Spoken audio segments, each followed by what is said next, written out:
एका शतकाची अन्यायकारक राजेशाही आणि वसाहतवादी राजवट सोसलेल्या चीननं 20व्या शतकात विकासाची वाट धरली आणि वेगाने विकास साधलाही। त्यासाठी चीननं जे मार्ग अवलंबले त्यावर आजही टीका होते, चर्चाही होते। खुद्द चीनलाही त्या मार्गांमुळे अनेक तोटे सहन करावे लागले। तोटे मुख्यतः पर्यावरण ऱ्हासासंदर्भात। मात्र त्यातून वेळीच धडा घेत चीननं आता एक नवी कास धरली आहे, ती पर्यावरण संवर्धनासाठी आणि त्यासाठी अनोखे उपक्रम राबवलेही जातात आणि त्या उपक्रमांचीही जगभर चर्चा होतेच आहे। आता चीननं जमिनीचं वाळवंटीकरण रोखण्यासाठी नेमकं काय केलंय पाहूया। वाळवंटीकरण रोखण्यासाठी चीनची नवी भिंत। चीनची भिंत वाळवंटाला अडवणार? जगाच्या समस्येवर चीनी उत्तर।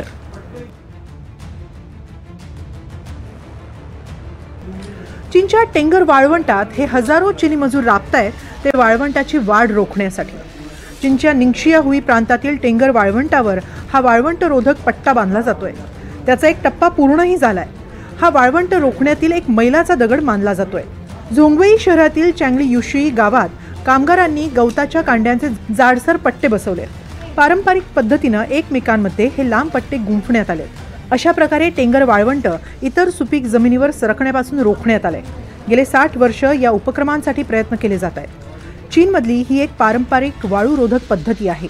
यात सुक्या गवताच्या कांड्या चेकबोर्ड किंवा बुद्धिबळाच्या चौकोनी घरांप्रमाणे गुंफल्या जातात। या पद्धतीमुळे वाळवंटातील वाळू इतरत्र उडून जाण्यास प्रतिबंध होतो, तसंच जमिनीची धूपही थांबते। या पद्धतीमुळे वाळवंटातील वाळू इतरत्र उडून जाण्यास प्रतिबंध होतो, तसंच जमिनीची धूपही थांबते। निंगशियामध्ये सुमारे 153 किलोमीटरवर हा एक हरित पट्टा बसवण्याच्या दृष्टीनं महत्त्वाचा टप्पा आहे। सुमारे 10 ते 38 किलोमीटर रुंदीचा हा पट्टा आहे। वाळवंट रोधक प्रकल्प असं या प्रकल्पाचं नाव असून या अंतर्गत वाळवंटाच्या परिघाजवळ झाडांची लागवड केली जाते। याद्वारे भविष्यात जमिनीची धूप थांबून वाळवंटीकरणालाही आळा बसेल। मजूर वाळवंटात वाढण्यास योग्य अशा गवतासह काही झुडपांची लागवडही इथं करतायत, जेणेकरून पावसाळा आल्यास त्यांची मुळं वाळूत अधिक घट्ट रोवली जातील आणि एकदा का या गवतानं जमिनीत आपली मुळं रोवली की इथं रोपट्यांची वाढ होऊ लागेल। 43,000 स्क्वेअर किलोमीटरवर पसरलेल्या टेंगर वाळवंटात गवताचा हा पट्टा एक नैसर्गिक बाधा तयार करेल, त्यामुळे वाळवंट पुढे विस्तारणार नाही। चीनकडून गेल्या काही वर्षांमध्ये वाळवंटीकरण रोखण्यासाठी अनेक उपक्रम राबवले जात आहेत। यातील एक महत्त्वाची म्हणजे ग्रेट ग्रीन वॉल। चीनचा हा एक महत्त्वाकांक्षी वनीकरण प्रकल्प आहे। याला 3 नॉर्थ शेल्टर फॉरेस्ट प्रोग्राम असंही म्हणतात।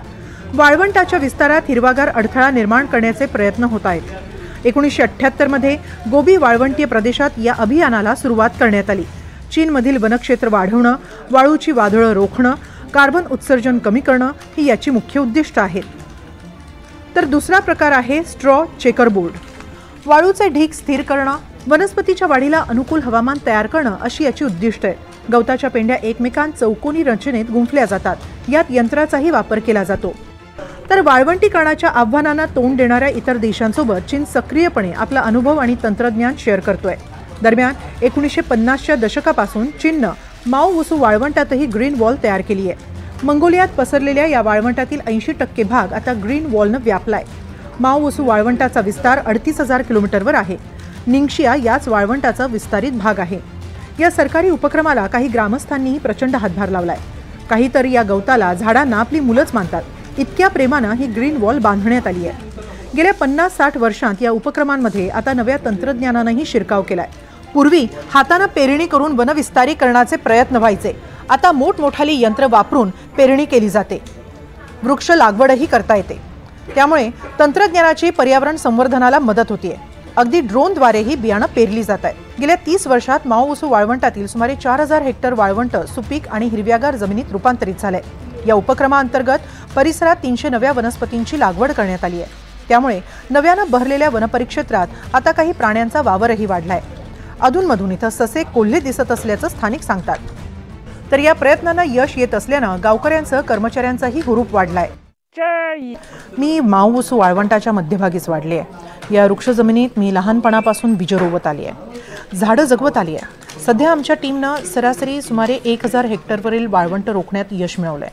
आम्ही पुढे काही महत्त्वाच्या राष्ट्रीय प्रकल्पांमध्ये योगदान देणार आहोत। त्यामुळे माओवुसू वाळवंटातील हा प्रकल्प खऱ्या अर्थानं परिपूर्ण होईल।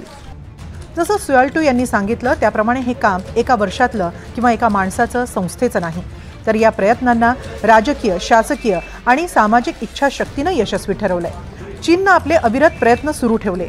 त्यांना नव्या तंत्रज्ञानाची वेळोवेळी जोड दिली, तेव्हा कुठे वाळवंट रोखण्यात त्यांना यश आलंय. पुन्हा वनं बहरू शकतात हे त्यांनी जगाला उदाहरणांमधून दाखवून दिलंय.